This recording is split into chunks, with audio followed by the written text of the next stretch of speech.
Okay, let's do another problem here. I need to get rid of the 8 first, because I get rid of the term with the variable. I get that by itself. So what's the opposite of subtract 8? I need to add 8 to both sides. So I do that, and I get 3/4 m equals 12. And then I multiply both sides by 4/3. So I write that 12 over 1. Those are going to cancel and give me m.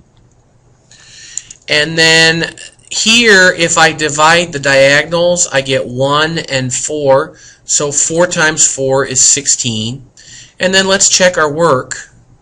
I think I cheated. I don't think I checked the work on the last one, so I'll let you check the work on that one. But I will check the work on this one. So I'm going to write 3/4 m minus 8 equals 4. But instead of m, I plug in a 16.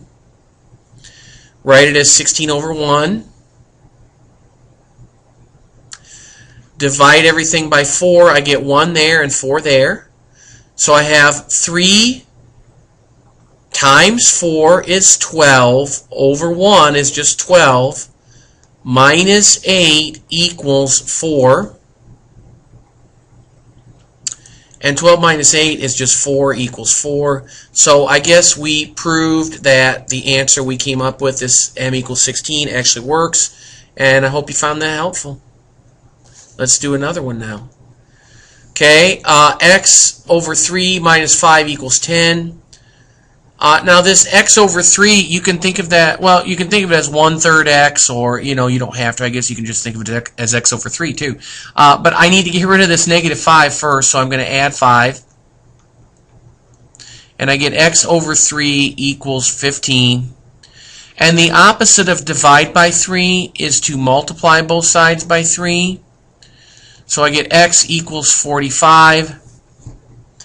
And then we should check our work. So if I want to check this, I have 45 over 3 minus 5 equals 10.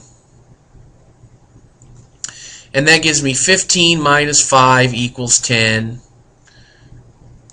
Or 10 equals 10. And that is true. So that means my answer was correct. Let's do one more. This one looks kind of scary, but I'm not going to let it scare me, because we're going to get through this together. So I have a 4.3 that I need to get rid of. Now please do not look at the sign in the middle and say, oh, that's subtraction, I got to do the opposite, I got to add. You look at what you're trying to get rid of. You're trying to get rid of a positive 4.3. So you actually need to subtract 4.3 from both sides. And you can use your calculator to help you here. So if I subtract 4.3 from both sides, I get 8.2 minus 4.3, and that gives me 3.9 over here on the right. On the left, those cancel, and you're going to bring down everything, including this thing in the middle here. So you get 2.3y equals 3.9. And then what's the opposite of multiply by negative 2.3? Well, you're going to divide both sides by negative 2.3. Okay? And again, you can use your calculator to help you with this if you want to.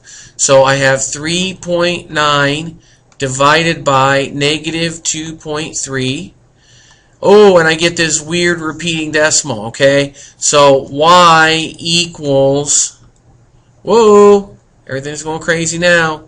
Y equals this. So I'm just going to write, I'm going to round this to the nearest tenth.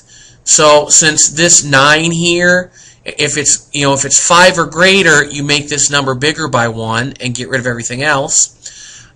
If it's less than 5, you would just chop all this off and leave the number the way it was. Well, this is bigger than 5, so I'm going to make it negative 1.7. Okay? But when I check it, if it's in my calculator, I can actually store that in my calculator. I'll show you how to do that. Because if you check this, you're going to get a slightly different answer. So I'm going to put a little squiggle over my equal sign. That means approximate, okay? But I do want to check my work.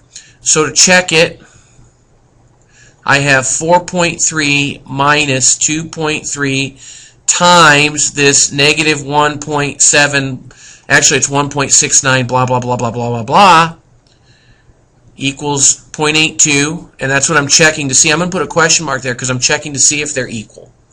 Okay, so here's how I can use my calculator and make sure that I'm 100% accurate. What I'm going to do here is I'm going to take 4.3 minus 2.3 times, and now that I get to the place where I have to insert my answer, I'm actually going to scroll up and highlight the correct answer before I rounded and just hit enter, and it pasted it down into the next line.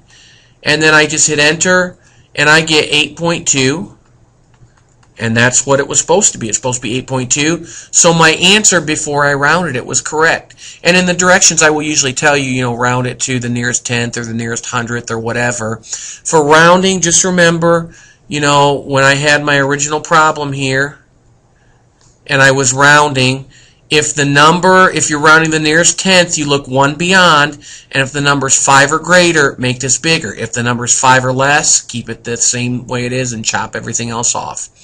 So I hope you enjoyed this, and I will talk to you again soon.